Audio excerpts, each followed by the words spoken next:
오늘 말씀의 제목은 일어나라입니다. 한번 따라합시다. 일어나자. 주님은 이 땅에 왜 오셨는가? 일으켜 세우기 위해서 오셨어요. 누워있는 자, 실패된 자, 고통 속에 있는 자 일으켜 세우러 오신 분입니다. 오늘 본문의 배경은 사마리아 여인을 만나는 사건서부터 추적을 하면 일부러 사마리아 지역으로 통과하시면서 가정에 그리고 삶의 남편과의 깨어진 그런 관계에서 절망하여 누워있는 우물가에서 만난 여인을 일으켜 세우셨죠. 그리고 그 길로 곧바로 갈릴리 가나 지역에 가셔서 또 많은 사람들을 일으켜 세우는 과정 속에 성경에 등장하는 내용은 가버나움에서 본인이 왕의 신하임에도 불구하고 왕의 이런저런 배려에도 전혀 호전이 되지 않는 죽어가는 자기의 어린 아들이 죽어간다. 그렇게 해서 헐레벌떡 달려온 그 왕의 종의 아들을 말씀으로 일으켜 세우십니다. 그리고 이어지는 말씀이에요. 무대는 예루살렘에서 그 먼 길을 사마리아를 지나서 또 산길을 넘어서 북쪽인 당신의 고향 근처 가나까지 올라가셨는데 또 그 먼 길을 아마 내려오셨을 때는 아마 많은 사람들이 지나가는 요단강 건너편 쪽을 향해서 여리고 지역을 통과해서 그렇게 올라가시지 않았을까. 그 먼 길을 또 끊임없이 부지런히 행하시면서 또 누군가를 일으켜 세우시기 위해서 행보를 진행하는 모습을 보게 됩니다.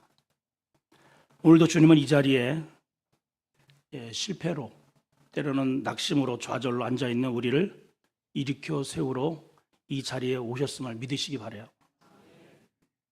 자, 오늘 그 주님을 만나시길 바랍니다. 자, 오늘 첫 번째 우리가 살펴볼 내용은 명절의 베데스다를 향하신 예수님의 모습을 한번 살펴보기 원합니다. 자, 1절을 다시 한번 보십니다. 시작. 그 후에 유대인의 명절이 되어 예수께서 예루살렘에 올라가시니라. 어떤 명절인지는 성경에 나와 있지 않습니다. 유대인에게 있어서 3대 굉장히 중요한 3대 순례 명절이 있습니다. 혹시 아시죠? 자, 첫째는 뭐죠? 유월절. 또 77절. 77절을 다른 말로 뭐라고 그래요? 오순절이라고 그러죠. 성령 강림한 절. 그리고 마지막은 초막절. 다른 말로 장막절이라고도 하죠. 자, 요한복음의 배경을 보면은 지금 이 명절이 어느 절기인지 어느 정도 추측을 가능케 하는데 7장 2절에 보니까 이렇게 되어 있습니다. 유대인의 명절인 초막절이 가까웠다. 초막절은 광야 40년을 지나는 동안에 보호하셨던 그 천막 생활을 기념해서 7일간 천막을 치고 지내는 절기를 말합니다. 이거는 10월에 있어요. 자, 요한복음 10장 22절에는 예루살렘의 수전절이 이르렀으니 겨울이라. 수전절은 12월입니다. 이걸 다른 말로 한우카라고도 하는데 한우카 아마 들어보신 분들 계실 거예요.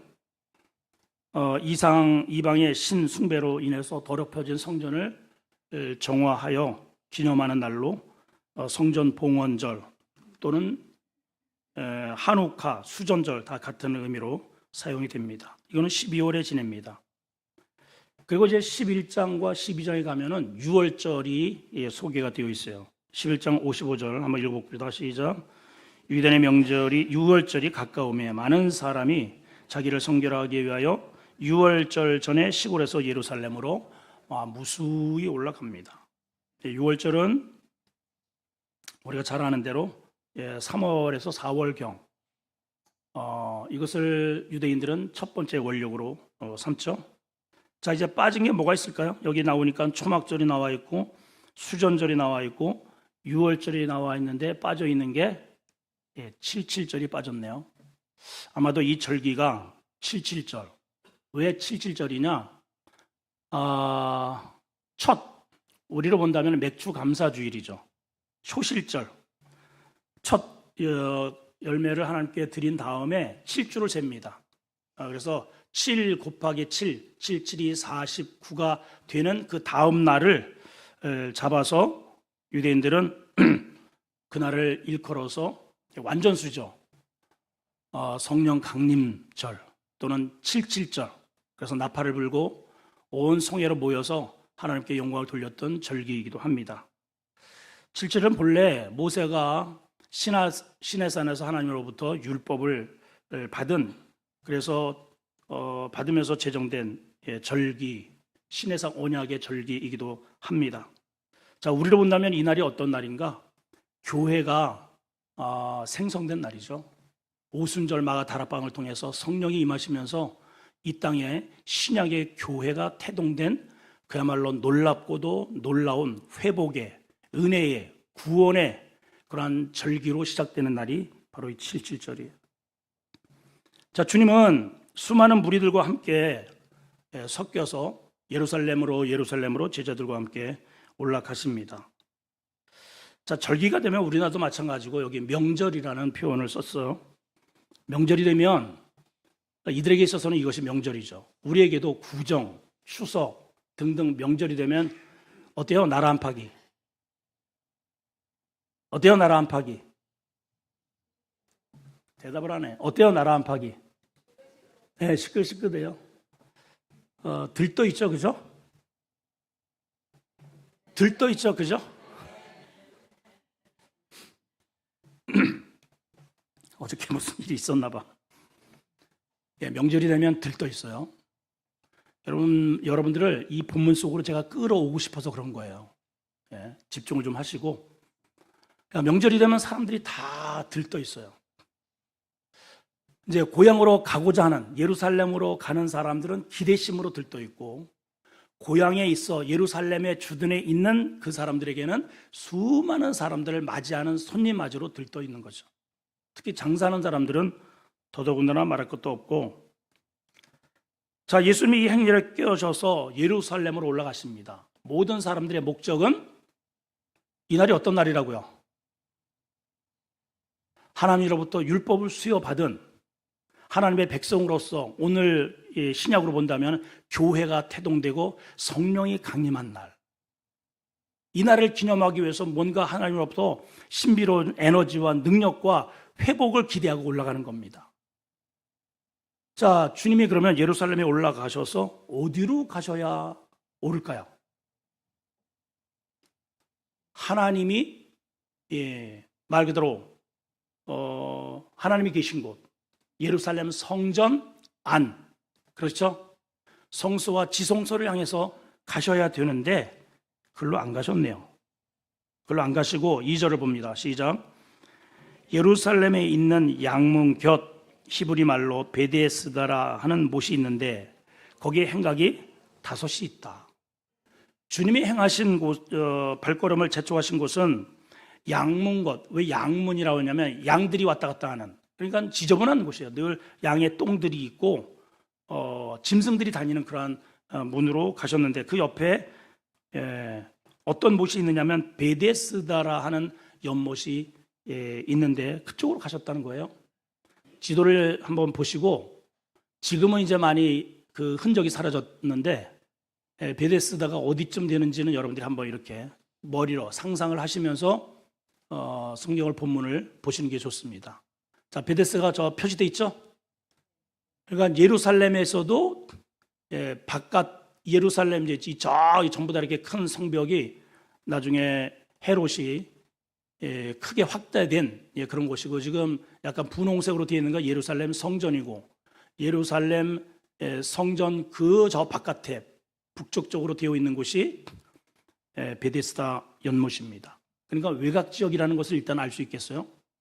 그러니까 중심으로 들어가신 거 아니고, 주님이 또 실수로 간 것도 아니고, 주님은 의도를 가지고 일부러 베데스다 연못을 향하여 가셨다는 겁니다.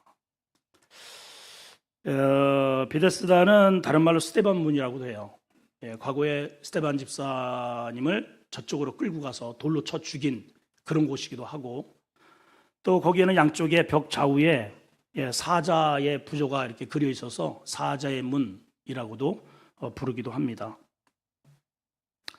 아마도 이 연못은 자연적 연못이 아니고 바로 옆에 성전이 있기 때문에 성전에 사용할 여러 가지 재물을 씻어야 되고 또 목욕도 시켜야 되고 등등 청결을 위해서 만들어진 인위적 그러한 우물로 여러분들이 생각을 하시면 되겠습니다. 베데스다라고 하는 의미는 두 가지 단어가 합성된 단어입니다. 하나는 베이트, 이런 집이라는 뜻이고 그 뒤엔 말은 자비라는 뜻이에요. mercy. 그래서 영어로 보면은 house of mercy, 자비의 집이라는 뜻을 가지고 있습니다. 왜 자비의 집일까? 물이 있는 곳에는 항상 회랑, 이런 오늘 우리 본다면 이런 원두막 같은 회랑을 지어놓고 많은 사람들이 그 물에서 씻음을 받고 정결 의식을 하고 하나님께 기도하여서 치유받기를 바라는 그런 의미로 물이 있는 곳은 항상 회랑이 있게 마련이고, 그래서 오늘 본문에도 거기에 회랑, 행각이 5개나 있었다는 그런 표현이 나옵니다. 그리고 수많은 환자들이 그곳에 모여 있죠. 그래서 그 이름을 자비의 집, 베데스다라 이렇게 부르고 그곳의 상황들을 오늘 성경은 이렇게 표현하고 있습니다. 자, 그곳의 상황을 한번 잠시 봅시다. 3절입니다. 시작. 그 안에 많은 병자, 맹인, 다리 저는 사람, 혈기 많은 사람들이 뭐하고 있어요? 누워 있어요. 누워 있어요. 그리고 왜 누워 있느냐? 무리의 움직임을 기다리고 있다고 말을 합니다. 우리 사람에게는 오각이라는 게 있죠. 오각. 뭐죠? 시각, 청각, 또 후각, 미각, 촉각. 자, 여러분 이 오각을 한번 동원을 해서 여러분들이 지금 아까 보여준 수많은 병자들이 여기저기 이렇게 행각에 참 또 이렇게 여기저기 누워있는 그러한 환경에서 일단은 주님이 거기서 가셨을 때 시각적으로 어땠는지를 한번 보세요. 어땠을까요? 우리 교회는 이렇게 딱 들어오면서 다 이렇게 정리가 돼 있잖아요. 그죠? 대답 안 할 거예요, 진짜? 정리가 돼 있죠? 너절합니까? 교회를 들어갔는데 막 그냥 쓰레기고 뭐고 막 너절한 거 들어가고 싶겠어요? 그곳에? 그런 식당, 그런 집 들어가고 싶겠습니까? 시각적으로 여러분 생각을 해보시란 말이에요. 지금 시각적으로 여기 저기 뭐 그냥 더군다나 환자들이니까 얼마나 많은 이러한 피고름 뭐 이런 것들이 막 여기저기 쓰레기로 잔뜩 놓여 있을 게 뻔하지 않습니까? 일단은 시각적으로 보면 무질서예요. 문란해요. 그렇죠? 자, 후각적으로 보면 어떨까요? 후각적으로 사실은 눈은 그냥 감으면 안 보여요. 귀로도 뭐 별로 뭐 귀를 닫으면 안 들립니다. 그런데 이 냄새는 막을 수 없잖아요. 거기 그렇게 그 근처로 이렇게 쓱 지나갈 때 그곳에서는 어떤 냄새가 날까? 아마 모르긴 몰라도요, 악취가 나지 않았을까? 퀴퀴한 아주 그 이상한 그 피고름 냄새와 여러 가지 그 쩌든, 그것도 계속해서 환자들이 오면 전부 환자들만 누워 있으니까 그런 아주 불쾌한 냄새들이 진동을 하고 있지 않았을까? 근데 주님은 화려하고 멋진 성전을 깊이 하시고 그곳을 향해 가셨다 이 말이에요. 오늘 우리는 여기에 이 대목에 주목을 할 필요가 있습니다. 자, 그렇다면 이 사람들이 왜 이렇게 냄새나는 이런 곳에 옴닥옴닥 이렇게 모여 있을까? 이유가 있죠. 애환이 있습니다. 자, 이 애환과 이들의 고통은 바로 나의 애환이고 우리의 고통이에요. 자, 그 모습을 한번 4절로 한번 확인해 보겠습니다. 시작. 이는 천사가 가끔 못에 내려와 물이 움직이게 하는데 움직인 후에 먼저 들어가는 자는 어떤 병에 걸렸든지 낫게 됩니다. 한마디로 오늘 현대를 살아가는 저와 여러분들의 삶은 한순간에 기적을 바라는 그러한 삶이 아닐까 싶어요. 우리 성도들도 아마 복권을 구입하시는 분들이 꽤나 되시는 줄 제가 압니다. 복권을 어쨌든 사서 이렇게 긁어가지고 역시 꽝인데 그걸 호주머니에 넣고 다니는 순간 물이 동하기를 기대한다는 거죠. 이번에는 내 차례 되겠지, 한 방에만 내 인생 끝난다. 이게 한탕주의, 한방주의가 이게 오늘 현대에 일어난 게 아니고 2000년 전에도 이러한 모습으로 사람들이 살고 있네요. 전부 고통 속에서 앞다투어 어쨌든 먼저 들어가면 낫는다는 그러한 속설 때문에, 이거는 정설도 아닙니다. 그러한 내려오지는 그러한 속설로 인해서 여기에 옴닥옴닥 모여 있는 거예요.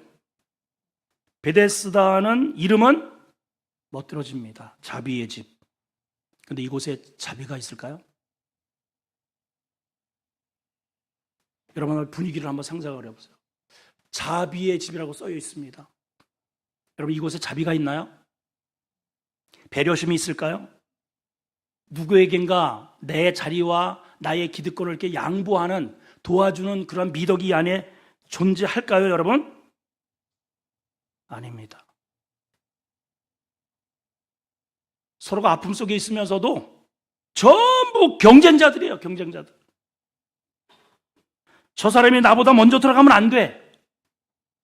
어떻게 해서든지, 이제 올해는 내가 빼앗겼지만 내년에는 어떻게 해서든지 내가 먼저 들어가야. 올해는 실패했지만 내년에는 반드시 내 자식이 먼저 성공해야 돼. 내 자식이 반드시 회사에 먼저 들어가야 되고, 대학에 들어가야 되고, 내가 먼저 성공해야 되고. 이거는 우리의 모습 아닙니까? 내가 먼저 승진해야 되고, 내가 먼저 직분 받아야 되고, 내가 먼저 어쨌든 앞자리에 앉아야 된다. 그러니까 이들은 천사가 어쨌든 속설이니까 물을 언제 동하는가, 이거를 면밀히 가만히 있는 게 아니에요. 언제 천사가 나타나서 물을 동하는가, 그거를 꼼꼼히 수첩에 적는 사람도 있을 거예요. 아마 달빛이 으슥한 날에 바람이 스산하게 불 때에 천사가 나타나더라. 그러면 한들 바람만 이렇게 불어도 천사가 나타나는가? 벌써 움직여가지고 뛰어갈 준비하겠죠, 여러분? 아니야, 그거 틀렸어. 내가 보니까는 비둘기가, 하나님은 평화의 하나님이잖아. 비둘기가 펴 날아간 다음에 천사가 나타나더라고. 비둘기는 그냥 지가 거기 먹이 찾으러 간 거예요, 그냥. 아무 상관이 없어요, 여기에. 그만큼 이들은 그 하나하나 모든 것에 일거수일투족이 예민이 되어 있는 거예요. 이런 사람이 여유가 없으면 예민해집니다. 이들은 건드리면 폭발할 사람들이에요. 서로 아픔을 가지고 있지만 치열한 경쟁 구도가 아주 살벌하게 작동되고 있는 곳이 베데스다, 은혜의 집에서 이루어지고 있네요. 여러분, 우리가 살고 있는 이 세상의 모습을 대변하고 있지 않습니까? 그렇죠? 프랑스의 어느 학자가 우리 사회를 일컬어서 팔꿈치 사회라고 했습니다. 팔꿈치 사회. 비켜. 이러고 내가 치고 먼저 앞으로 나가야 되는 거죠. 베데스다의 이름은 자비의 집인데 실제로 그 안에 있는 삶의 모습은 자비와 거리가 멉니다. 성경에 삭개오라는 이름이 나오죠. 원어로는 자카이오스인데 뜻이 의로운 자입니다. 의로운 자. 그런데 의로운 자와는 전혀 상관없이 살아가요. 매국노예요. 창녀예요. 백성들의 등골을 빼서 자기의 배를 채우고 있는 사람이 삭개오입니다. 자, 우리는 어떤가요? 하나님의 백성이잖아요. 우리를 이끌어서 하기오스, 구별된 성도라고들 우리는 말합니다. 성도님, 우리는 구별된 자라고 말합니다. 그런데 실제로 우리 삶에 구별이 이루어지고 있는가? 우리 공동체 안에 자비가 있는가? 믿는 우리 가정에 누군가가 힘들고 어려울 때에 내가 양보하여 그 사람에게 그 귀한 것을 먼저 선뜻 내줄 수 있는 그런 배려심이 나에게 있는가? 오늘 주님은 이 말씀을 통해서 우리에게 이 질문을 하고 계시는 거예요. 여러분, 교회에 왜 나옵니까? 내 문제가 저 사람보다 먼저 이 문제가 해결이 돼야 돼. 그리고 나에게 이러한 고통이 있고 아픔이 있는데 저 사람이 해결되면은 우리는 잠을 이루지 못해요. 하나님, 왜 나는 왜 스쳐 지나가세요? 왜 나는 왜 건드리지 않으세요? 왜 하나님 박수를 쳐주지 못해요? 우리 안에 여유가 없습니다. 근데 여러분, 누구도 그를 쳐다보지 않고 38년을 그런 상태로 있었으니까 38번 실패를 본 겁니다. 상처를 입은 거예요. 그리고 더 이상 이제는 그 자신도 아마 자포자기한 듯 합니다. 마음의 아픔과 상처로 얼룩져 있어요. 누구도 쳐다보지 않습니다. 근데 주님이 그 사람을 주목하십니다. 그 사람을 아신다고 성경이 말해요.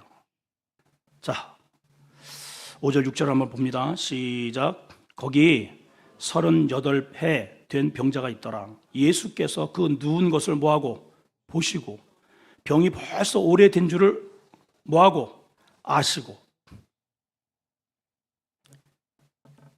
아무도 나를 주목하지 않을 것 같지만 하나님은 나의 이 절망의 자리, 패배의 자리, 실패의 흔적을 다 보고 계셔요. 아신대요.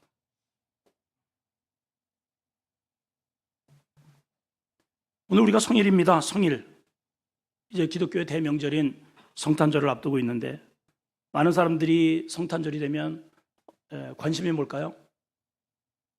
정말 우리 주님이 이 땅에 나를 만나러 오신, 절망의 자리에 앉아 울부짖고 있는, 고개 숙이고 있는 나를 만나러, 나를 일으켜 세우러 오셨다는 그런 의미로 주님을 맞이할까요? 예, 불교 나라에도 또 우리나라에도 기독교가 점점 쓰러지고 있지만은 방송마다 거리마다 사실은 성탄절이 되면은 다 캐롤송을 틀어주고 상점마다 백화점마다 화려하게 이러한 꽃 잔치를 추리를 만들어 놓고 거리마다 화려하게 셀레브레이션을 합니다. 과연 이 성탄절에 누구랑 보낼까? 어떤 선물을 할까? 우리 또 각 부서가 지금 공연을 준비하기 위해서 열심히 좀 연습하고 있습니다. 여러분, 정말 예수님이 나를 만나러 오신 그런 의미로 연습을 하나요? 아니면은 올해도 우리가 실수 없이 잘 해야 될 텐데 올해 다른 의식으로 합니까?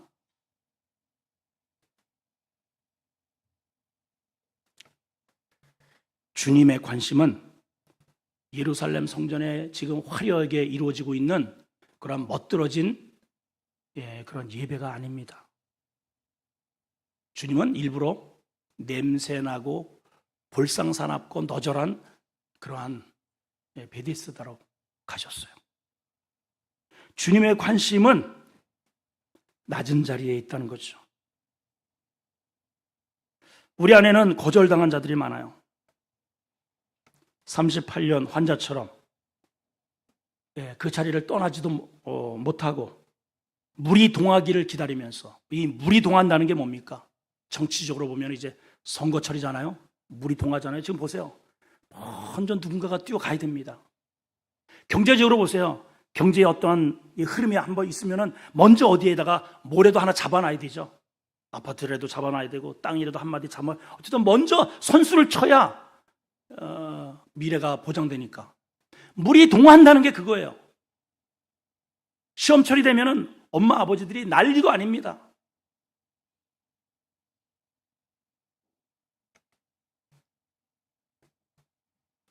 그런데 오늘 주님은 그런 곳에서 늘 저 뒷전이었던 38년이나 늘 밀리고 그리고 나갈 수 없는 그러한 패배 의식에 사로잡힌 오늘 이 주인공을 향해서 걸어오셨어요.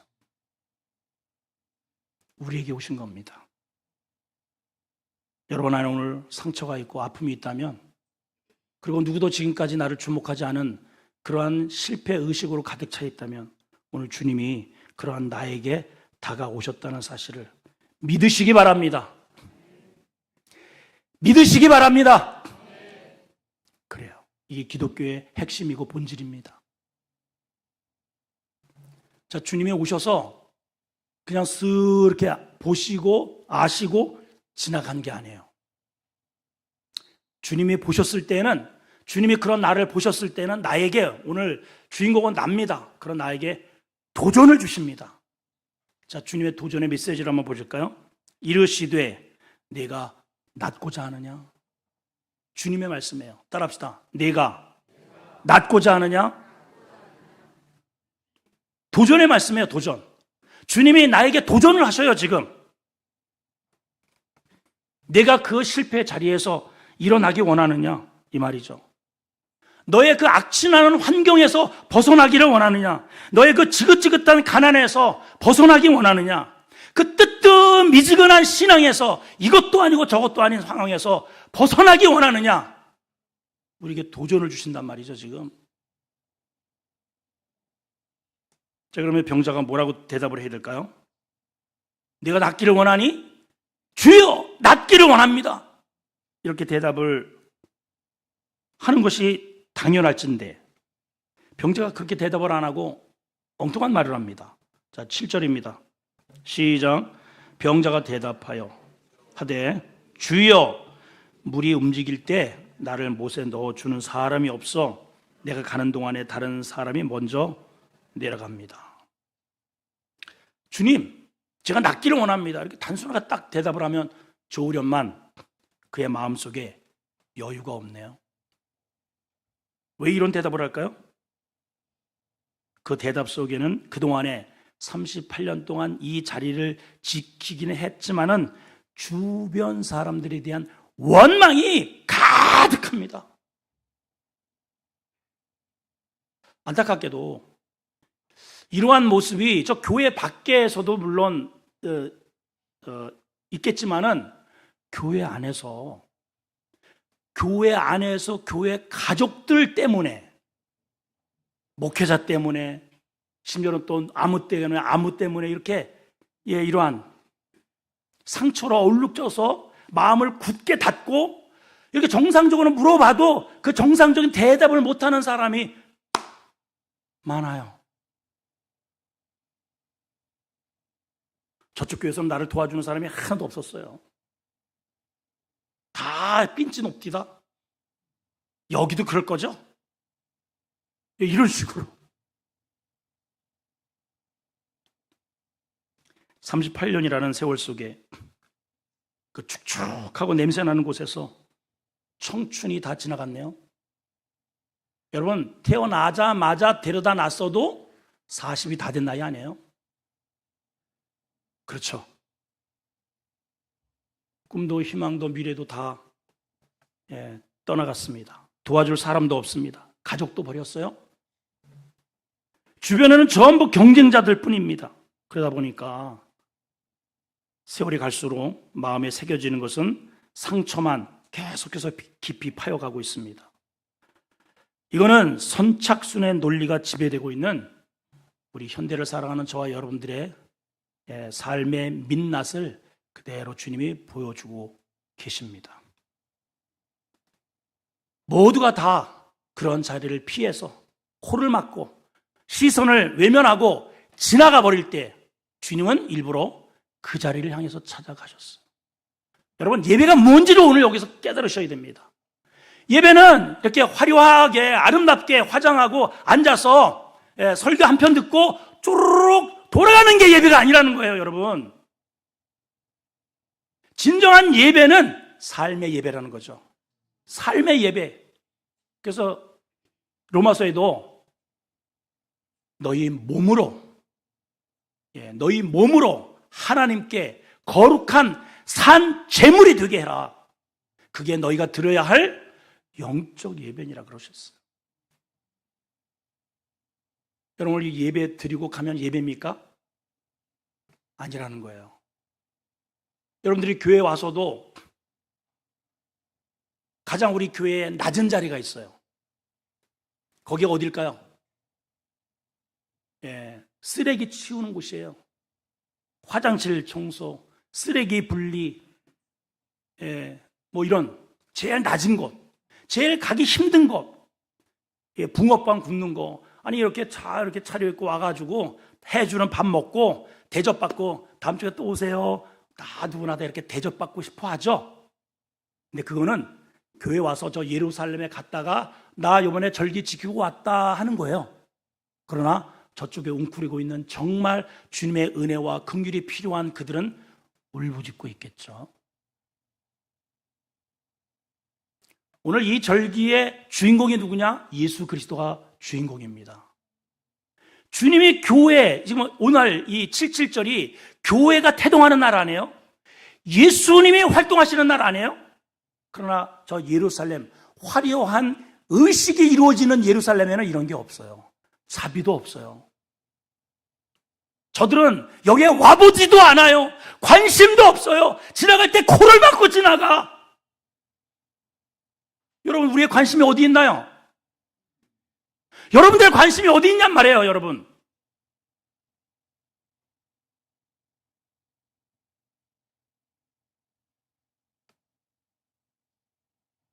주님은 그 누운 것을 보러 가셨어요.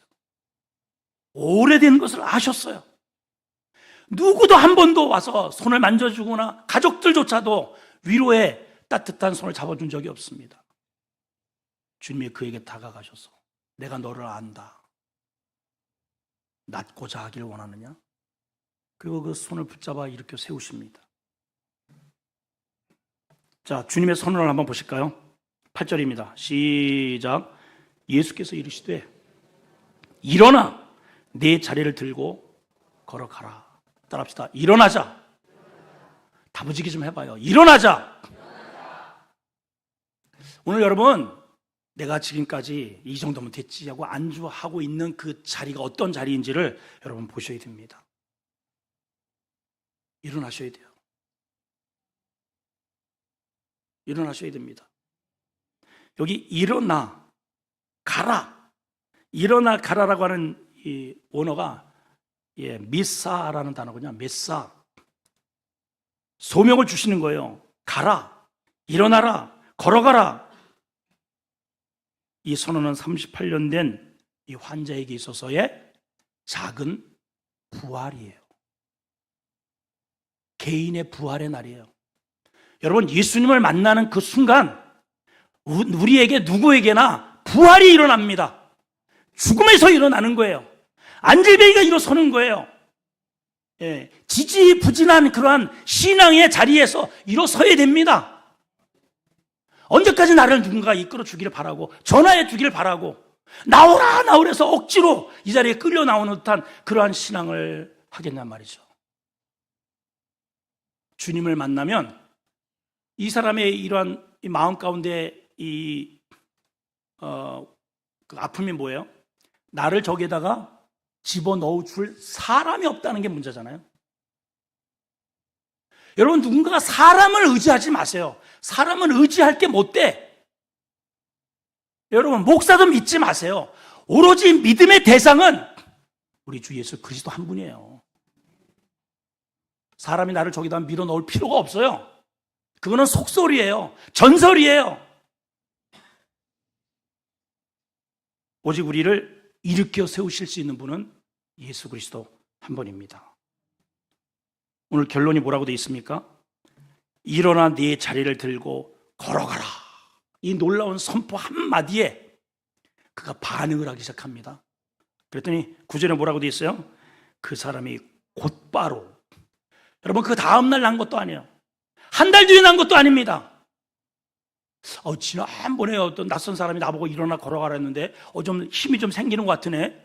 그 사람이 나한테 뭐라고 해서 일어나게 되는 건가가 아닙니다, 여러분. 오늘 하나님의 이 음성을 듣고 여러분들 말씀으로 믿음으로 받아들이는 여러분 내면에 여러분들의 실패의 의식, 패배의 의식, 그리고 누군가가 끊임없이 그 사람 때문에 나를 도와주는 사람이 없는 이웃에 대한 그런 원망의 자리에서 즉시로 일어서는 역사가 일어나기를 축원합니다.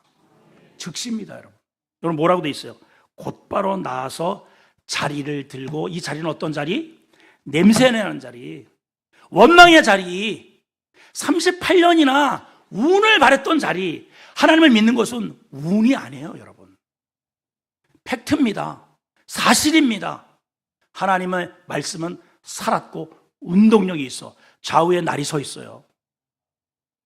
오늘 이 말씀을 의지하여 여러분들의 그 실패 자리에서 일어나 회복과 부활과 영광의 자리로 나아가는 은혜가 있기를 축원합니다.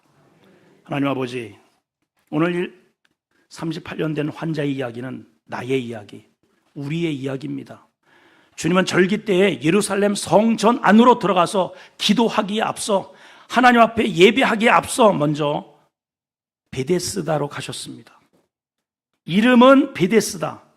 이름은 참 은혜롭고 멋진데 그 안에는 생존 치열한 경쟁이 벌어지고 있습니다. 우리의 사회가 그러합니다. 우리 교회가 그러합니다. 우리의 이름이 그러합니다. 우리 보고 성도라고 합니다. 거룩한 백성, 하나님의 자녀. 우리에게는 엄청난 어떤 직분의 위대한 하나님께서 주시는 소명인들이 있습니다. 근데 과연 우리에게 향기가 있고 우리에게 배려심이 있고 자비로움이 우리에게 있는가? 우리조차도 나 하나 믿음 지키기도 버거운 그러한 허덕이는 삶에 우리가 시달리고 있는 것이 현실입니다. 우리 오늘 주님 만나기를 원합니다. 주님이 그러한 웅크리고 있는 나에게 찾아오셔서 우리에게 말씀하십니다. 내가 낫기를 원하느냐? 우리는 그 말에 낫기를 원한다는 말조차 할 수 없는 원망으로 가득 차 있을 때가 있습니다. 나를 도와준 자가 없습니다. 우리 주변에, 우리 직장에, 우리 학교에, 이 교회에는 정말 내 편이 없습니다. 다 없다 할지라도 주님이 내 편이 되셔서 오셨습니다. 오늘 그 주님을 만나는 은혜의 시간이 되게 해 주시옵소서. 결단코 핑계치 않게 해 주시옵소서. 사람이 없노라, 사랑이 없노라, 주변 사람들에게 구구절절 원망만 하지 않게 하시고 나에게 손을 내미는 그 주님을 붙잡고 벌떡 일어서는 우리 모든 성도들이 되어서 이제는 이 냄새나는 악취나는 자리를 벗어나 당당하게 걸어 성전에 들어가 하나님 앞에 영광의 예배자가 되게 해 주시옵소서. 예수님의 이름으로 기도합나이다. 아멘.